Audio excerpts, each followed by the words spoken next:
Estou aqui com o Roger Def, e aí estou fazendo essa série de entrevistas. Essa vai ser a entrevista com ele. E prazer estar aqui com o Roger. Obrigado por ter topado, viu, Roger? Aceitado. E aí, Satisfação, Binho. Uma honra. brigadão. E aí, a primeira coisa que eu queria era pedir para você se apresentar. Eu prefiro assim que as pessoas se apresentem, e você falar um pouquinho assim da sua, né, como é que você se apresenta, como é que você fala da sua atuação artística, profissional e tal. Então, eu sou Roger Def, sou MC aqui de Belo Horizonte, estou atuando como MC, acho que já tem uns 25 anos que eu sou MC, por aí. Né? Comecei exatamente, minha primeira vez no palco foi em 95, né? Quando eu criei um grupo de rap chamado, na época era Julgamento Rap. Depois a gente tirou o rap do nome, ficou só Julgamento. Mas começou em 95, assim. Foi essa primeira apresentação, ela aconteceu era uma atividade do dia da abolição, sabe, assim, lá no bairro, né? E aí teve uma atividade de um palco montado. Eu já tinha essa pegada de querer fazer, já estava tentando apresentar meu rap, já tinha uns 2 anos já, então comecei mesmo em 93, primeira apresentação em 95, mas em 93 foi quando eu tive essa coisa de começar a escrever rap e tudo, e eu comecei a escrever muito por conta de uma série de coisas que estavam acontecendo no Brasil, assim, né, que me chamaram a atenção, assim. 93 eu nem sabia que o hip hop chegou para mim, o rap chegou para mim, né? Mas eu não sabia que era uma cultura jovem. Eu só via que a coisa chegando, né? Então, aí você vai puxando da memória, né? Eu lembro, anos antes eu tive contato, meus amigos me apresentando Kraftwerk, e eu achando aquilo tudo muito legal. Depois veio essa coisa também do balanço, né? Que na verdade a gente não sabia o nome das coisas, né? As coisas, a gente era balanço.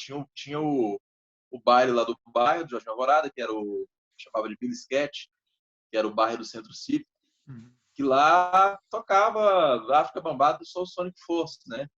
Aí meu amigo, e é muito doido essa coisa dos nomes, né? Porque a galera não sabe, a galera como não sabe inglês, e aí chega o disco lá, tinha lá o selo Tommy Boy, né? Um amigo meu falava assim: não, cara, eu sou fã do Tommy Boy. Tommy Boy é massa pra caramba. Tommy Boy, na verdade, era o selo que lançou o disco do, pelo menos aqui no Brasil, que chegava com esse selo. Não sei se lá fora é o mesmo, mas eu acredito que sim, né? Os discos do Arco Bambata e Soul Sonic Force vinha pelo selo Tommy Boy, o selo que distribuía e tal, ou o selo deles mesmo, distribuído por uma gravadora maior, Uhum. mas aí era isso. Da mesma forma veio essa coisa do Def, né? Porque Def era o seguinte: o rap era Public Enemy e outros artistas eram distribuídos, a gravadora era Def Jam, Uhum. né? Def Jam. Aí por causa disso, a galera pegava o disco e aquela dificuldade de entender o que estava dizendo e tal. E aí ficou uma ideia de que Def era sinônimo de rap pesado, virou uma gíria aqui em Belo Horizonte, essa coisa. Pô, eu curto um Def, né? E aí foi essa coisa. O Clodô, que é o cara que me aplicou nas coisas do rap assim, inicialmente, né? Ele já era MC há mais tempo. Ele que me batizou como Def, né? Era Roger, falei, pô, então tá, Roger Def. Porque tinha que ter um nome que soasse americano, imponente. Todo mundo era DJ Cool, Iceman, a não ser o Lili, né? O Lili não tinha isso, mas a galera tinha muito dessa pegada. A Radical P, Iceman, África, eram uns nomes imponentes. Aí você pega até da fase, pô, Racionais MCs, Ed Rock, Ice Blue, DJ KLJ, Mano Brown, sabe? Uhum. Essas coisas todas. Então, Eu tinha... não sabia que o Def vinha de Def Jam, não. Essa época vinham muito aqueles discos de coletânea, que aí vinha o logo do selo muito grande, né, na capa, né? Sim. E aí era um jeito que a galera, você imaginar, né? Poxa, as pessoas na falta de... Não tinha um lugar para você pesquisar de onde vinha, Uhum. sabe? E os caras nem sabiam que nome que tinha aquilo. Era popularmente chamado de balanço, né? Era o balanço, eu ouço um balanço, eu ouço um bar pesadão, o cara, não, curto um def. Quando o cara falava que gostava de um def, você falava assim, porra, esse cara aí curte um rap pesado pra caramba e tal. Run DMC, inclusive, era Def Jam também. Então era coisa muito raiz, hip hop ali, né? Mas aí meu nome, Roger Def, vem nesse lugar da Def Jam, que eu só fui saber que meu Def era Def de Def Jam tempos depois, que até então eu associava a gíria do Def, do rap pesado, sabe? Então, são coisas assim.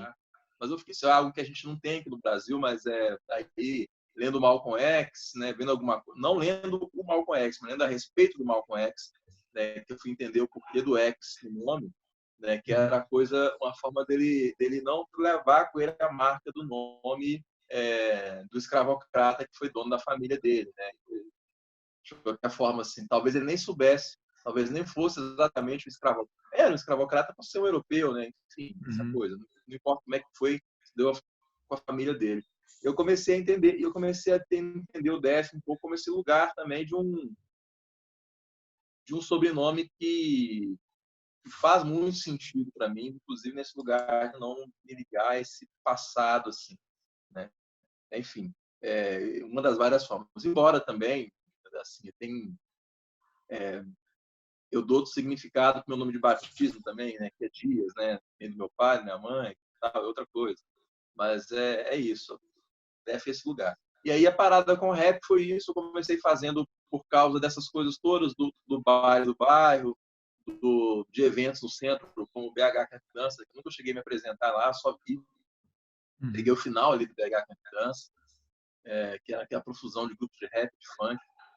E aí fui vivendo essa coisa e vivi uma cena do rap muito impulsionada por poucas pessoas, na época muito estranha do rap, que era que assim, eu não sei nem dizer se a época anterior era mais difícil, mas eu vivi um período da cultura hip hop, por exemplo, em que no mundo todo a década de 90 foi marcada por essa coisa dos elementos separados. Então eu conheci o hip hop com Uhum. os elementos separados, o rap muito no lugar dele, o b-boy muito no outro lugar, o rap dali com o DJ, obviamente, mas assim, era coisa... E aí muita gente começou a falar em movimento rap, né? E aí eu via, aí eu encontrava com caras mais velhos do hip hop, como o Roger Dio, Dentinho, o Mister, e eles ficavam meio putos com essa coisa do movimento rap, né? Pô, então... E falava, o hip hop morreu. Depois eu fui entender por que eles diziam tanto que o hip hop morreu. Para mim não fazia sentido, porque o hip hop que eu estava conhecendo era aquele. Quando eu fui entender aqui que eles estavam referindo, eu não entendi. Pô, realmente foi uma época meio estranha para quem conheceu a cultura na sua totalidade. Mas foi a época que floresceram vários grupos e artistas de rap da cidade e eu fui me desenvolvendo nesse período, né? Com muitos eventos que o Clodô fazia, e eu me apresentando lá com ele, inclusive com o Fator R, que era o grupo dele, o julgamento, depois de um tempo eu resolvi, como eu falei antes, tirei o rap do nome, e ficamos só com o julgamento, que eu achei que era um nome forte o suficiente, né? E da onde que vem o nome julgamento? O julgamento foi o seguinte: eu fui na galeria Praça 7, não, fui no BH na dança, tinha um grupo de rap chamado Justiça Rap, que eram duas mulheres MCs. Era Leia, Isadora e Leia, Uhum. né? As duas mulheres MCs e tinha um MC que era o Mauro, né? Então eram três pessoas com rap muito muito marcante. Foi a coisa que mais me marcou, engraçado, né? No meio tão masculino, né? Eu fui me interessar justamente por um trabalho apresentado por duas mulheres MCs, né? E aí essa coisa do Justiça Rap tinha um refrão que eu nunca mais esqueci, que era 190 para nós é lixo, porque existem policiais que colaboram para isso. 190 para nós é lixo. Aí eu falei, porra, foda isso, né? Fiquei pensando, e aí me veio essa coisa na cabeça. E aí veio Racionais também, o Raio X do Brasil, que tinha a música Nosso Júri é Racional, não falha? Uhum. Nós somos fãs de canalha. Essas coisas todas. Eu estava muito influenciado pelo Justiça Rap e falei, não, julgamento rap. Que essa coisa do Justiça Rap com o Júri Racional do Racionais. e depois eu resolvi tirar o rap, porque todos os grupos de rap da cidade, um monte de grupo de rap, usava rap no final, né? Uhum. Como nome, né, do trabalho. E aí a gente fui aprendendo. Eu falo que o rap foi uma grande escola de várias coisas assim para mim. Primeiro, para eu conhecer a cidade, né? Porque ser jovem nos anos 90 e circular pela cidade morando na periferia era bem diferente de hoje. Uhum. Também nem sei se tão diferente, né? Assim, era outro tempo, né? Uhum. Era outra coisa. A gente não tinha muita condição de sair do próprio bairro, né? E eu nem sentia que o centro me pertencia. O centro, na verdade, até hoje, né? Para boa parte da população que está nas periferias, o centro é só um lugar de trânsito, é um lugar de passagem. Não é um lugar que as pessoas se apropriam dele. Uhum. Então, o rap foi esse lugar que me deu essa coisa de apropriação da cidade, de entender a cidade como minha, sabe? E de entender que eu sou parte dessa história toda, com todas as contradições dela, da cidade, tudo. A gente é parte disso, né? Nossos corpos fazem parte disso tudo. E aí fui ouvindo muita coisa, assim. Eu falo que muita coisa da minha escola de rap veio dos artistas daqui, igual Retrato Radical, né? Quando os caras lançaram um disco, eu ouvia muito, né? Era uma grande referência. O Radical Trio, hoje em dia é um grande amigo, mas primeiro foi um cara que eu tive muita admiração. A Black Soul com, com Lili, né? Tráfico, Morte e Corrupção, depois Efeito Moral e por fim Pátria Amada, os 3 discos. Acompanhei toda essa trajetória aí e foram coisas que eram referências mesmo, né? Depois acho que muito da cena de Brasília me influenciou, que é o GOG, Uhum. o X com o Câmbio Negro, inclusive hoje o X é um grande amigo também, sabe? O GOG é um cara que tive o prazer de conversar também, então foi um pouco isso. E aí o julgamento a gente foi seguindo através dos anos, muitos grupos pararam, né? Porque é uma parada muito difícil. E a gente eu fui insistindo, né? Fui insistindo, a formação original meio, a galera foi saindo. Aí, por fim, em 2000, conheci o Sérgio Gifone, e meu irmão acabou entrando pro grupo também naquela época. E aí começou a se desenhar a formação do grupo, do Julgamento, com a formação que lançou o primeiro disco, né? Eu estava tentando até achar aqui mostrar, mas está no meio da bagunça, tal, que é o No Foco do Caos, que inclusive a arte sua, né? A arte É. que você fez da gente, legal, tal. Foi o primeiro disco que a gente fez. E a gente fez esse primeiro disco assim muito, pô, foi um disco que a gente caprichou muito, assim. Eu ouço o disco e falo assim, cara, primeiro disco a gente fez um disco muito legal, sabe? Assim, mas só que ele só foi sair de fato em 2008, né? Então a gente demorou, depois que os caras entraram, demorou um tempo para a gente ter o nosso primeiro registro fonográfico. Para depois, e aí aí fiz fizemos esse disco, né, No Foco do Caos. Depois fizemos um EP, que é esse aqui, que é o Muito Além, que seria o primeiro disco nosso, segundo disco, né? Segundo disco, um disco com 6 faixas, tal. E por fim, esse aqui é 2011, o Muito Além. Em 2018 a gente lançou esse disco aqui, que é o Boa Noite, né? Que é o disco do Julgamento. Boa Acho que é noite, o né? melhor disco. É, acho que é o melhor disco nosso, por várias coisas. Tem participação do Ex Câmbio Negro, de um monte de gente, tal, que o Benegão, que é um cara que desde o primeiro disco me mandou um e-mail falando que tinha gostado do disco, sabe? Assim, era um cara que a gente foi uma honra trazer para o disco também. E outras várias pessoas, né, que são da cena da cidade, como o Dr. Who. O Dr. Uhum. Who participou de 2 discos nossos, do primeiro e do terceiro. Né? E aí o Xabê também. É. Aí, por fim, em 2019, eu lancei esse aqui, que é meu primeiro disco solo, que é a Etnografia Suburbana. E esse é um disco muito pensado na ideia da cidade. Né? Uhum. É a coisa da arte dele, tem muito isso, assim, de como dessa circulação pela cidade, dessa ideia, dessa ideia do sujeito sujeito negro inserido num contexto urbano, né? No caso, suburbano, porque ser negro no Brasil é ser cidadão de segunda classe, né? Se muito, né? Porque ser sempre um estranho no lugar. Então, acho que é um pouco essa ideia do disco, sim, porque eu trago a ideia do sujeito periférico, está em mim, né? Não importa onde eu vá, assim, né? Então, tem muito disso. Ao mesmo tempo, também é uma discussão também sobre quanto essa cultura tão potente, que é vista como periférica, é importante para o centro, né? Inclusive, essa ideia de centro-periferia é uma coisa muito relativa para caramba, né? Pensar que a África, eu falo isso em todas as minhas entrevistas, né? A África, ela é a periferia do mundo, no entanto, ela é central para a produção cultural no centro, né? Então, periferia é essa, né? Periferia porque alguém determinou, um ponto de vista do outro. Então, é um pouco isso que a etnografia urbana vem discutindo.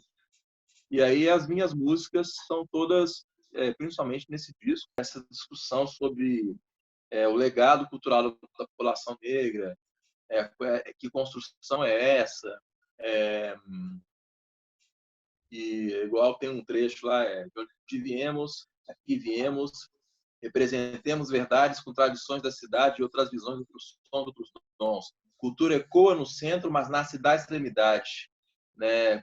Isso, nasce aqui para ecoar ali e tal. Então tem tudo isso, né? E falo de uma, enfim. Esses dias estava ouvindo, assim, inclusive essa música, a etnografia suburbana, que é a música que está no meu disco, e ela fez até mais sentido do que quando eu escrevi, assim, né? Tem um trecho que eu falo: no país onde somem cores, sobram dores, ciclo de horrores, inimigos não mandam flores, fortalecimento busca por conhecimento, nosso valor está na conta, vem de dentro, jogo palavras ao vento, preto em movimento. Enfim, essa discussão toda sobre esse lugar do sujeito periférico e de uma identidade que está se construindo, né? De um descendente africano que nasce no Brasil, portanto não é africano mais, ele é acho que nós brasileiros, né? E uma identidade se construiu nesse lugar, né? Então, um pouco isso. Assim. Eu lembro quando eu ouvi o Etnografia Suburbana, né? Assim, eu fui no show de lançamento, depois eu ouvi ele algumas vezes. E depois, quando eu te encontrei, eu comentei que para mim era um disco que ele era quase um livro, assim, né? Assim, é lógico que tem características que são do rap, que são o ritmo, a poesia, tem o flow, né? Tem a coisa da composição que é para uma espécie de oralidade, né? Porque você compõe para cantar, para recitar. Mas ele tem uma quantidade de informação e uma força de argumento, é uma coisa tão bem amarrada que, ao mesmo tempo, é um livro, assim, um tratado de etnografia suburbana, né? Assim, eu fiquei vendo muito isso. Como é que é para você esse lugar do MC, do rap, como produção de conhecimento, como um lugar que você pensa sobre suas questões, pensa sobre a cidade, sobre o cotidiano, e como é que é transformar isso em música, né? Assim, porque não é simplesmente escrever, é escrever para relacionar com flow, para relacionar com uma oralidade na hora de rimar. Como é que é o seu processo nisso, assim, de ver, você vê o processo de ser um MC como um processo de ser um pesquisador, de ser uma pessoa que está produzindo um conhecimento característico, que é o rap? Sim, eu vejo o rap como produção de conhecimento, sim. A produção é um conhecimento oral, né? Eu acho que nesse sentido o MC acaba sendo um griot moderno, né? Um griot dos dias atuais, um griot urbano, né? Porque é você transmitir conhecimento de forma oral, tal qual os griots, e usando os meios digitais para isso, usando o suporte dos fonogramas, né, para transmitir essa construção. E aí a parada é que eu tenho para mim muito essa coisa de que fazer rap é uma forma de você alcançar jovens, por exemplo, para levar certas discussões para jovens que de repente eles só iriam acessar talvez ou, né, assim, na maioria das vezes, através de livros, né? Eu falo, inclusive, sobre a questão racial mesmo, a desigualdade no Brasil. É você tentar levar uma discussão que é muito complexa através da sonoridade, através da música, né?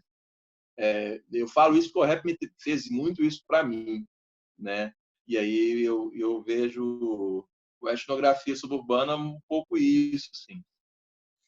Mas eu não fiquei. Mas é engraçado que eu só vi que tanto é que o nome foi a última coisa que eu Uhum. pensei pro disco, né?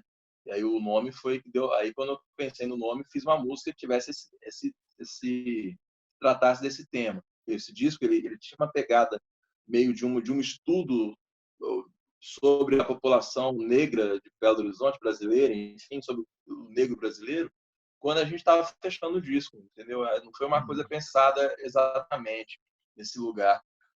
Eu estava inicialmente eu queria fazer, eu estava fazendo, as músicas foram surgindo, eu fui fazendo um disco com coisas que me tocavam, né? Coisas que talvez eu não tivesse falado em outros momentos do julgamento. Então, por exemplo, o mesmo processo, né? Que eu falo que aí até uma referência a Racionais MCs, tudo igual, Uhum. 400 anos depois, né?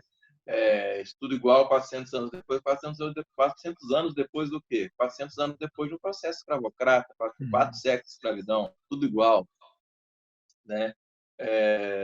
E aí o mesmo processo, né? Os mesmos excluídos, os mesmos incluídos, as mesmas dores, os mesmos dilemas, e aí falando sobre essas coisas que se repetem, né?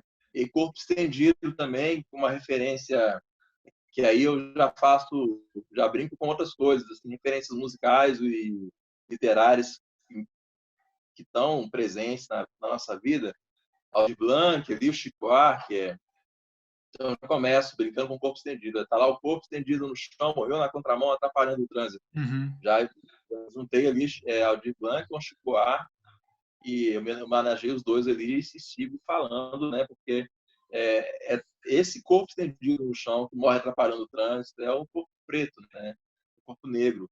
É o corpo LGBT também, né? Porque eu me considero um humanista, Uhum. porque eu tenho a causa negra, obviamente, como causa primordial por uma questão de sobrevivência e por tudo que pelo que eu sou, enquanto pessoa, o corpo físico, que é preto, que é político, mas eu não consigo entender, eu não consigo achar que a minha militância tem que se parar aí, sabe assim. Eu acho que a melhor forma da gente viver é entender que o problema que afeta o outro te afeta também. Então, por exemplo, eu não acho que as coisas vão se resolver. A gente tem a questão negra para resolver, que é importante, nunca disse o contrário, mas a gente tem também que resolver a questão da violência contra a mulher, tem que resolver a questão de uma pessoa morrer pela orientação sexual dela. Está muito errado, sabe? E eu não posso achar que os problemas são deles, não. Senão, fudeu, eu estou sozinho na minha luta, e as pessoas não podem estar sozinhas na luta delas. É o Uhum. mundo que eu acredito, né? Mas eu tenho percebido cada vez mais pessoas, uma discussão muito do rolê de a minha luta, né? E é sempre com a sua. E eu acho que, não sei, não é o mundo que eu acredito, não. Mas, assim, sem querer ensinar ninguém como construir a sua própria narrativa, como lutar a sua luta, sabe? Cada um sabe onde é que dói mais e qual que é a sua urgência, né? Uhum. É porque eu acho que a gente, enquanto humanidade, né? enquanto sociedade, ou a gente arruma um jeito de conviver, ou então vai ter que criar um planeta para cada um, e isso não é possível.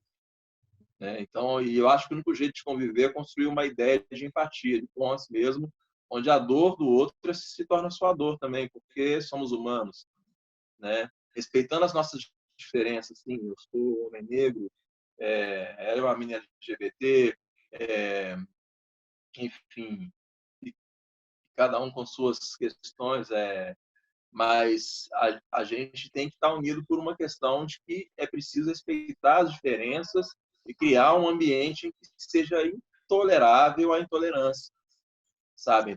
A intolerância não Uhum. pode ser tolerada, sabe? Esse lugar da perseguição por cada um ser quem é não pode existir, assim, sabe? É lutar pelo direito de cada um simplesmente ser quem é.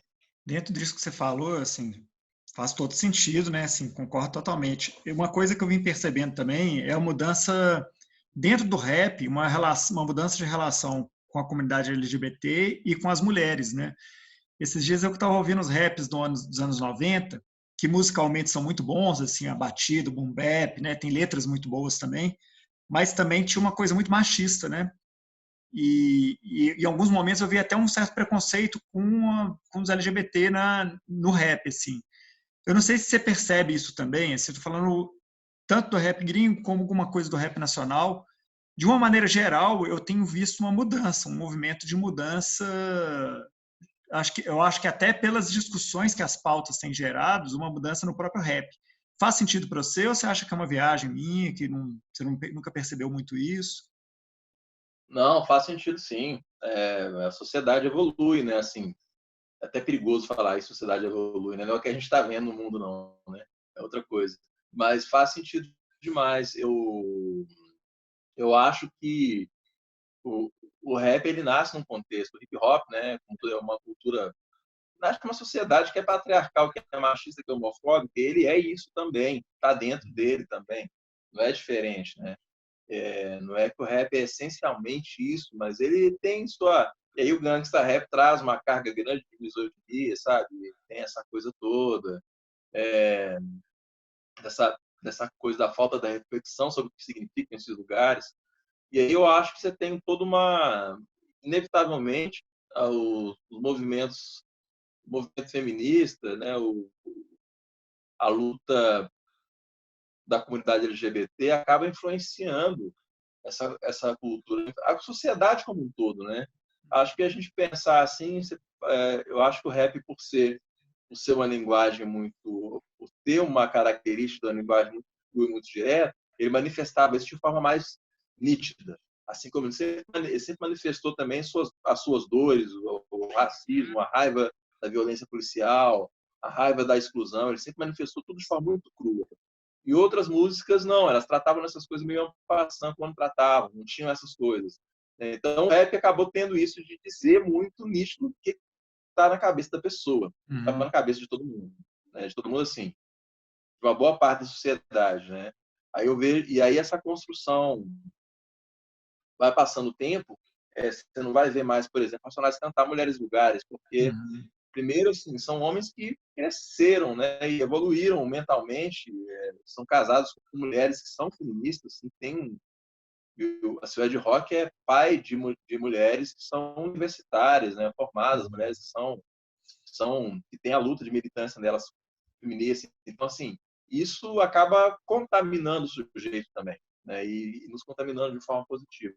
Aí eu acho que o rap acabou indo para este lugar de pensar o seguinte: olha, você tem uma sociedade que é diversa, que não é feita só por homens héteros cis, não é feita só por homens cis héteros, né? É feita de outras pessoas, também de outros lugares. Então, eu acho que isso acaba é, naturalmente, entre aspas, sendo refletido na forma como as letras são construídas. Uma outra coisa que eu queria te perguntar também, porque talvez aqui no Brasil não tenha tanto isso, né? Mas na gringa, assim, a gente sempre viu muito isso, assim, daquela coisa de ter um rap mais consciente e às vezes tem um rap que era muito mainstream, né? E tem essa coisa também, assim, onde que é rap e onde que é hip hop? Qual a diferença para você de rap e hip hop? Primeiro, rap é uma música que qualquer pessoa pode fazer, Uhum. né? O fato, aí vamos pensar aqui, o Miele gravou em 83, eu acho, Melodo Tagarela, que era uma versão de Rappers Delight. Sim, é de morrer de rir, como a gente leva a sério, que se passa por aqui. Considerado o primeiro rap brasileiro, porque ele fez uma paródia da Rappers Delight, foi um grande sucesso comercial do rap norte-americano, mundial, consequentemente. Mas o fato do Miele tinha relação zero com o hip hop, logo não estava fazendo hip hop. Uhum. A música que ele faz é do hip hop, mas hip hop tem a ver com uma postura, uma consciência do que está fazendo, uma construção ali. Hip hop é um estilo de vida. Não necessariamente nem todo rapper é hip hop, né? Que tem uma questão de você entender, você saber de onde vem aquelas, não é necessariamente ser um profundo conhecedor, de causa e consequência do hip hop também não é isso. Então a gente começa a elitizar, colocar coisas no lugar, que um monte de gente que não sabe quem foi, o cara não sabe quem foi que o Hurt na hip hop, não é isso. Mas é um estilo de vida, né? E é um estilo de vida urbano. Então, o Miele, obviamente, não era hip hop. Então, eu acho que é um exemplo assim que ajuda a responder isso que você está colocando. Então, se aparecer hoje um cara que não tem absolutamente nada a ver com essa cultura e começa a cantar rap, ele não está necessariamente fazendo hip hop, né? Tá fazendo rap, ok. Porque rap é essa coisa do canto falado ali, da rima e tal. Então, ok, pode fazer rap. O cara tá fazendo rap. Hip hop é uma outra coisa, é uma ideia de uma cultura, né? Que engloba todos aqueles elementos e tudo. Não necessariamente a pessoa tem que fazer todos os elementos, praticar todos os elementos, mas acho que é uma ideia de vivência, né? Então, a ideia de ser um MC é ser uma pessoa. O MC ele tem com ele a consciência de que ele está trazendo ali com ele essa história da construção de uma cultura, né? De uma cultura urbana que tem suas bases, enfim. E é isso, mais uma vez dizendo que esse MC não tem necessariamente que ter decorado na cabeça tudo que é o hip hop, porque eu já vi gente dizer isso, eu acho uma grande bobagem. Não é isso. Mas muitas vezes, mas é entender o estilo de vida que está por trás aqui, sabe? Isso é o básico, entender do que se trata. Eu tenho para mim, as minhas músicas, de uma forma geral, elas são engajadas. A arte que mais me interessa produzir, ela tem uma certa dose de engajamento. É muito engajada, né? Assim, talvez, assim, por causa de tudo das coisas que me tocam. Mas eu não diria que quem faz a pessoa que faz um rap, que fala de festa, que a vida também tem isso, né? Inclusive, primeiro, o hip hop surge uma grande festa, né? Festejar também é um ato político poderosíssimo, né?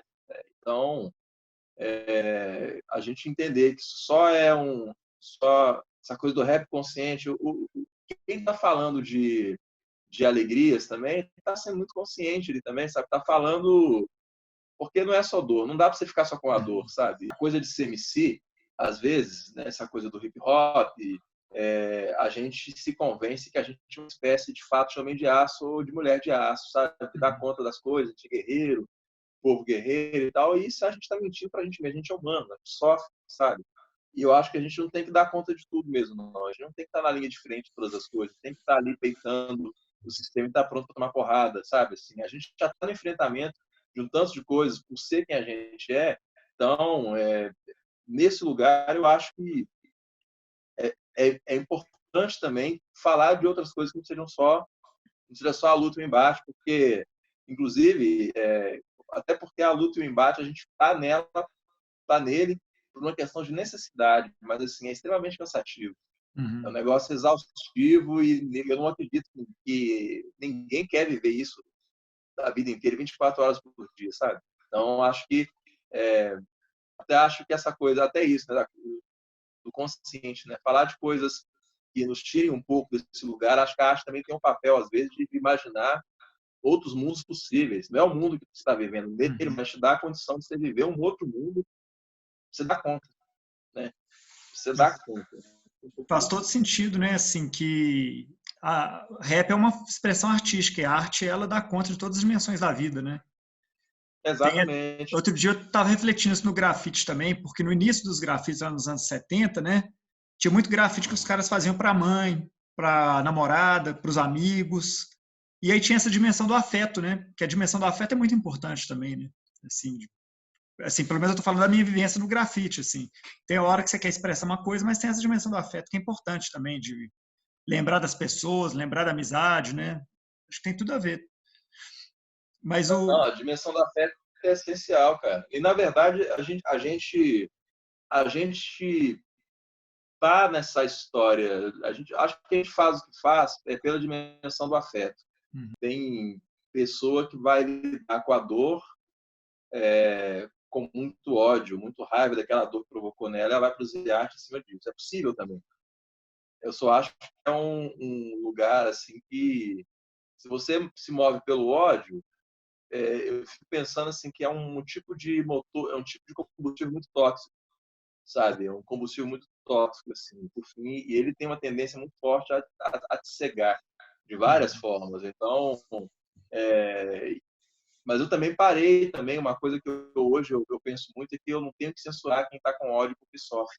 Quem sou eu para dizer que a pessoa tem que sentir, né? Eu acho que cada um lida da forma que dá conta, do jeito que deu, e a vida às vezes não dá para dizer, pô, mas você não tem que ter ódio disso, cara, quem está sofrendo de racismo, tendo os caminhos fechados, assim, tal, e resolve responder com ódio, é legítimo. Só não acho que é um caminho que vai, é um caminho que te destrói também. Então, assim, as coisas que eu resolvo escrever e falar são movidas por uma ideia de utopia, né? Uma ideia de utopia que é movida por afeto, né? Que é movida por uma ideia de que as militâncias um dia, pelo menos essas, elas vão se tornar obsoletas, né? Eu, tipo, a gente e muitas vezes as pessoas não me entendem quando eu falo isso, sabe? Assim, essa fala nem é minha, é de um amigo meu do Expresso, mas eu adotei para mim porque é muito verdadeira. A gente está com essa coisa de não querer ser homem de aço, ou mulher de aço, o resto da vida, e que seus filhos sejam isso também. Só faz sentido, então, batalhar para a gente não ter que ter isso para sempre. E para um dia as pessoas serem, assim, pensando que a militância para que o negro não seja mais morto, não tenha mais que provar sua humanidade, sua honestidade 24 horas por dia, onde ele for, tem que provar, a mulher tem que provar a todo custo a competência dela, porque ela é mulher, o LGBT provar que ele não é um imoral, essas coisas têm que ter um fim. Não estou dizendo que vão ter, mas a ideia é que a gente trabalha para que essas coisas deixem de ser necessárias. Né? Você luta para que essas coisas não sejam necessárias amanhã. E a discussão seja outra, que a gente evolua para outras discussões. Né? Então, isso eu acho que move a gente continuar com isso é muito mais o afeto. Né? É o afeto de que é possível a gente alcançar esse lugar imaginado, esse horizonte que a gente não consegue ver o que vem depois. É igual o Galeano fala, né? A utopia serve para você continuar caminhando. Uhum. Não serve para você ver o final da estrada. O final da estrada, até porque também eu estava conversando esse dia com um amigo meu, Xavier, mas eu entendi que, na verdade, eu vou morrer, vou morrer vendo notícias de jovens negros morrendo. Eu não vou ver isso acabar, sabe? Aí, o que acontece? Só que isso aí é um negócio para dar mais gás para a gente. Eu não vou ver isso, mas a gente tem que lutar pela próxima geração. Até porque a gente é fruto da luta de gerações anteriores, né? Então, por exemplo, eu sou um cara negro que está fazendo mestrado. Isso no Brasil não é qualquer coisa, né? Uhum. 130, a gente completou agora 132 anos de uma falsa abolição. Eu vim de uma família que minha mãe, é, minha tia-avó, meus avós, e tal, meus tios, né, e tal, eles moraram numa fazenda, num terreno, não sei nem se é fazenda, mas num terreno onde eles comiam, onde eles trabalhavam por comida e teto. Isso é o quê? Resquício de escravidão. Eles trabalhavam por isso. Então, essa coisa que parece tão distante foi ontem, sabe? Na minha família, 130 anos, assim, mas assim, pensar, a minha tia-avó, que é a nossa matriarca, tem 87 anos agora, né? E ela viveu nesse lugar, e aí, no caso, a mãe dela, não sei quantos anos que a mãe dela tinha, mas no caso, pelo menos, a avó da minha tia-avó foi escrava, e a mãe dela provavelmente cresceu no sistema escravocrata. Então, e ela também, né? Uhum. Cresceu no sistema escravocrata mesmo pós-abolição. Então, essas coisas são. E aí eu penso assim: o fato de, num país tão desigual como o Brasil, eu hoje conseguir fazer e exercer alguma função intelectual num lugar onde o negro tem tradicionalmente uma história de trabalho braçal apenas, né, basicamente, isso é fruto de outras lutas, né? Não é uma luta minha, não é uma luta individual. Eu sou fruto de lutas que vieram antes de mim e de ideias que me contaminaram para chegar nesse lugar. Isso é muito importante dizer. Se tem alguma coisa que me fez caminhar, foram ideias que foram plantadas por lutas anteriores à minha existência, até, sabe, que eu nem sei de onde vieram, mas que me fizeram enxergar possibilidades de pontes e construções. Mas esses dias você está falando dessa coisa do ódio e tal, eu estava vendo uma fala da Djamila Ribeiro falando do Sobrevivendo no Inferno, dos Racionais. E ela está falando dos Racionais. E ela estava falando uma coisa assim, que para ela, a melhor a coisa que ela mais acho importante da trajetória dos Racionais foi que eles foram capazes de organizar o ódio, né? Organizar talvez o ódio ou a revolta, mas ela fala em organizar o ódio. E que ela vê que muitas vezes quando a pessoa acha que agir só pelo ódio, sem organizar, pode ser muito ruim para ela também. Eu não sei se tem a ver com isso que você está falando, mas me fez lembrar agora dessa fala dela, que assim que essa trajetória de 30 anos dos Racionais só foi possível porque eles conseguiram organizar esse ódio e chegar em muitos lugares com isso, tocar muita gente, né? Sim. O Sobrevivendo no Inferno é um disco que ele está falando de uma distopia, né? Não é um disco utópico, é uma distopia total, assim, para pensar. Porque a distopia é real, é o que a gente vive, né? Eu sempre trabalhei em cima da ideia de utopias. Todas as minhas letras, você pega mesmo a etnografia, ele tem os discos de julgamento, sempre trabalhava em cima da ideia de um horizonte a ser alcançado, porque eu preciso disso pessoalmente para caminhar. Então, é a minha forma de lidar com a coisa, sem ignorar que a gente está vivendo de fato uma distopia. Mas mesmo por trás da distopia que o Racionais canta e cantou, né, mas cantou Sobrevivendo no Inferno especificamente, eu vejo ali também uma busca por utopia também, porque ao denunciar que a cada 4 horas um jovem negro morre violentamente em São Paulo, ao denunciar isso, você denuncia com a intenção de que isso cesse em algum momento. Você está usando o seu poder de voz e fala para escancarar, olha, 60% dos jovens antecedentes criminais já sofreram violência policial. Essa coisa de organizar o ódio, eu até li, inclusive, isso aí que ela falou, né? É, na verdade, estou perguntando para os caras mesmo se eles, de fato... Mas é isso, acho que eles trouxeram toda uma carga muito pesada de uma revolta, que é legítima e compreensível, inclusive, né? Em nenhum momento eu quero deslegitimar a raiva, né? E eu só escolho um caminho diferente para mim, Uhum. né? E eu estou longe de querer dizer para as pessoas como o que elas têm que sentir. Não me cabe isso, né? Não me cabe. Não me cabe porque às vezes a dor que a pessoa carrega ali, eu tive que lidar com muita coisa, como pessoa negra, eu tive que lidar com muita coisa pesada, assim, sabe? Coisas que eu só fui entender o tanto que eram pesadas mais adiante. Talvez no momento ele nem me desse conta do tanto que era pesado, mas fui entender muita coisa depois. Optei por um outro lugar para mim, sabe? Porque é o meu jeito foi o meu jeito de sobreviver a essas coisas todas, né?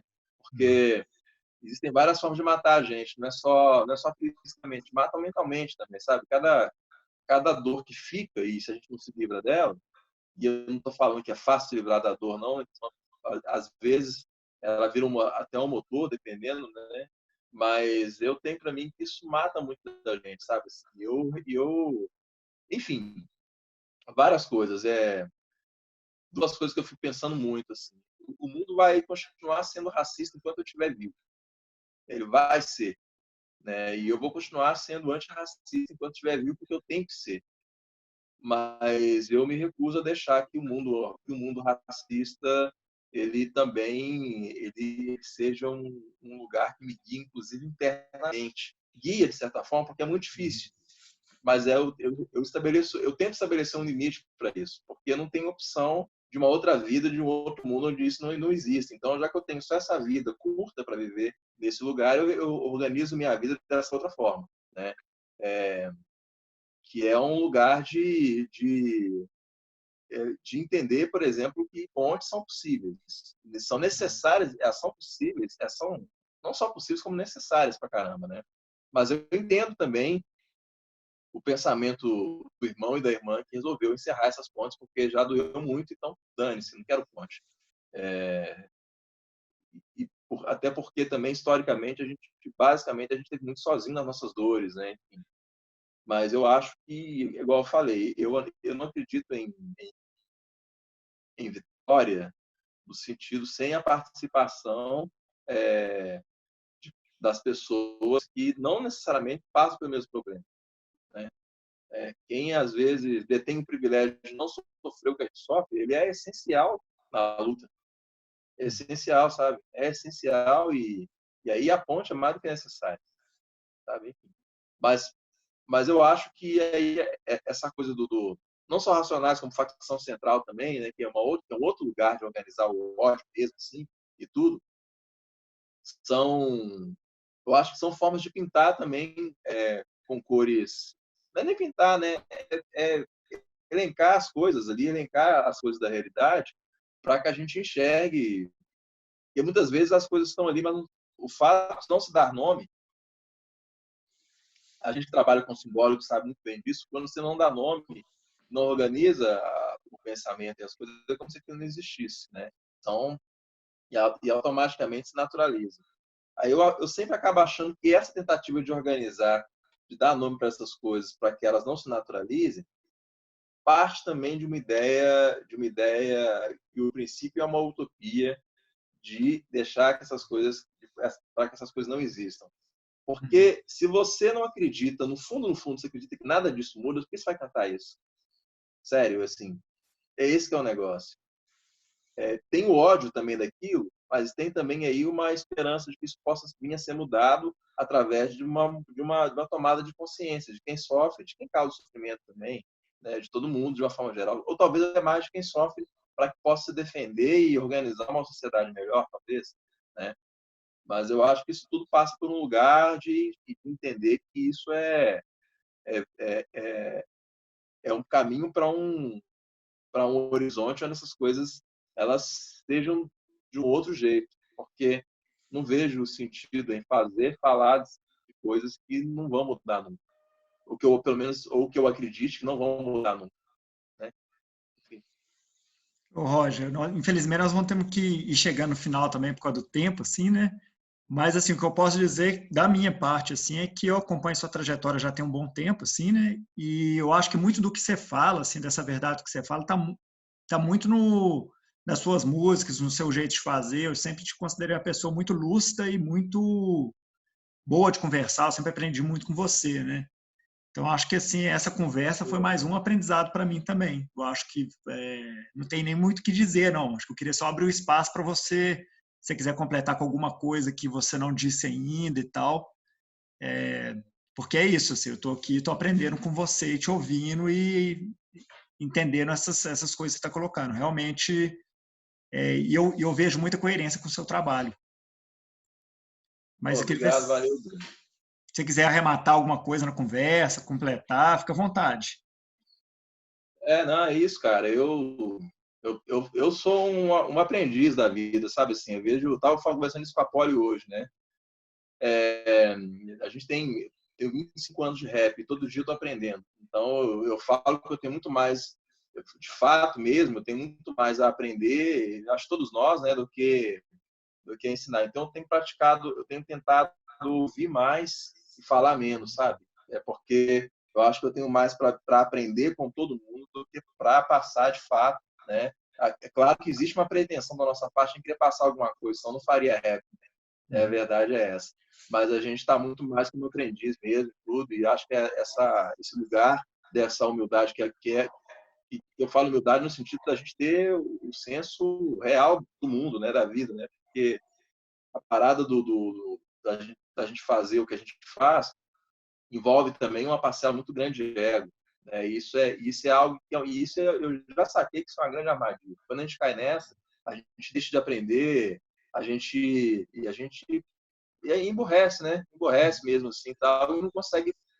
E é importante estar conectado para absorver as coisas que estão no mundo, transformar isso em música também, né? Para transformar minhas coisas. Mais satisfação, cara. Você é um cara que eu admiro muito também, uma honra mesmo.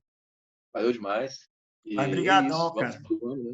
E vida longa aí para você e para o seu som, tanto com o julgamento quanto com o seu pessoal aí, Roger Def. Vamos que vamos. Brigadão Vamos que mesmo. vamos. Valeu, Roger. Valeu, Vinho. Tamo Abração. junto.